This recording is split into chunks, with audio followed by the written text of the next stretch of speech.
Move on to the next game. That is the Dallas Cowboys against the Los Angeles Rams, with the Rams winning that one 31-21 to start off with. The Cowboys, though, with their highest grade player, starting off with cornerback Israel Mukuamu with a 90.3 grade. Zion Childress, the safety, 77 grade. Maris Leafau with a 73.7 grade. Rookie tackle Johnny Cornelius, 72 grade. Another rookie, and Donovan Ezerako, 71.5 grade. Now over to the Rams with their highest graded player, our king, Willie Lampkin, 94.1 grade for what was the best guard in college football last year. Significant size concerns heading into the NFL draft. Doesn't matter, though, because he dominated in his first. We'll talk about him in just a second, though.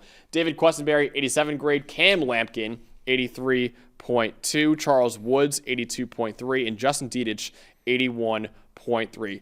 Dawn, got to look at the short king, putting on for all of us short kings out there. Willie Lampkin playing guard and center in this game for Los Angeles, and he was dominant. Mostly center, yeah. I think that's eventually where he's going to settle in, kind of like Aaron Brewer for the Miami Dolphins. But this was maybe the most fun tape watch at anybody this week, because you wanted to see it. You wanted to see if a guy who's 5'11", the shortest offensive lineman ever, is going to have success at the NFL level. He was spectacular in this game. Max, 8 positively graded run blocks in this game out of, I believe, 23 reps. Second most in the NFL of any offensive lineman this week. Didn't allow any pressure in pass protection. And you know the most fascinating part of it to me, aside from him absolutely pancaking people up front, we know him from his days at Coastal and his days at North Carolina as a zone blocker. But the Rams have obviously gone to a lot of duo, a lot of man schemes up front, those double teams up front.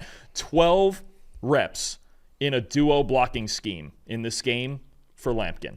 6 positively graded run blocks. Damn. He has the idea of how to keep the leverage when he's running double teams with his guards, when he's blowing up nose tackles, when he's getting to the second level. He just knows what he's doing out there. I really, at this point, even one game in, I'm just going to say it. Either he needs to be on the Rams roster or he needs to be on somebody's 53-man roster. He was that good in college for 5 years, and obviously just because he's short, people aren't going to believe in him. This guy needs to be on an NFL roster. Absolutely. He was spectacular. He was the best player on the field in this game. It's unbelievable. He was the highest graded guard in the Power 4 last year at North Carolina. The most valuable guard in the Power 4 last year, too, according to our wins above average metric.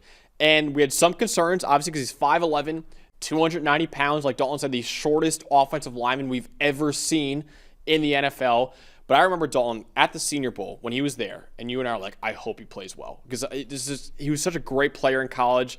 But we were both worried, right? Because he's going against Walter Nolan, going against Deion Walker, guys who are massive, and he held his own in the Senior Bowl and played really well, and now he's playing really well in the NFL. And wasn't he like the last guy called to go? Wasn't he like a last-minute call? Yeah. Right? And I mean, even he hadn't played. He had 1 year, I think, of experience at center, and even after the Senior Bowl practices, we saw him staying out there with Riley Leonard, taking snaps on air at center just to continue getting better. This guy's got intangibles off the charts, and he's got a play style that's just so much fun to watch. He's the most aggressive guy on the field. It showed in this game. It was just spectacular. If he was going to make a case to make this roster, he did it this weekend. I love Willie Lampkin. I feel like he'll be hopefully one of the best-selling jerseys in the NFL. I know offensive linemen never really get their jerseys sold unless you're, world famous like Jason Kelsey, but I feel like Willie Lampkin, which is a 5'11", 290 size. The best thing about it is it's an offensive lineman's jersey that would fit people like us. Yeah, exactly. Right? We're maybe not. We're not 290, obviously, so maybe it's not the same exact jersey, but it wouldn't look crazy on us wearing an offensive lineman's jersey.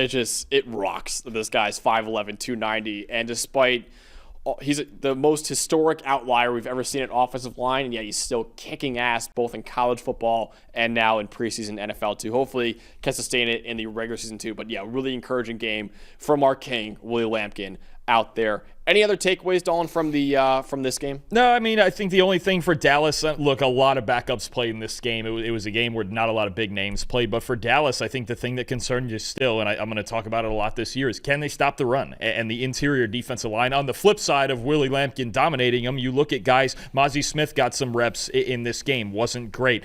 Some of the younger guys, Tommy Aking-Basotti and Jay Toya, I know they're late draft picks, but they struggled to stop the run against Lampkin and the Rams in this game. Somebody like Perrion Winfrey, a veteran guy, not great at 35 run defense grade. So both for Dallas, I think it's a story we're going to watch all year. The interior defensive line and at the linebacker position, can they stop the run? You're going to have Philadelphia running the ball. You're going to have Washington running the ball. There's a lot of teams in the NFC that want to run the ball. Dallas has to be able to stop the run or they'll be in the same spot they were in last year. Absolutely. All right. That wraps up our Cowboys-Rams recap.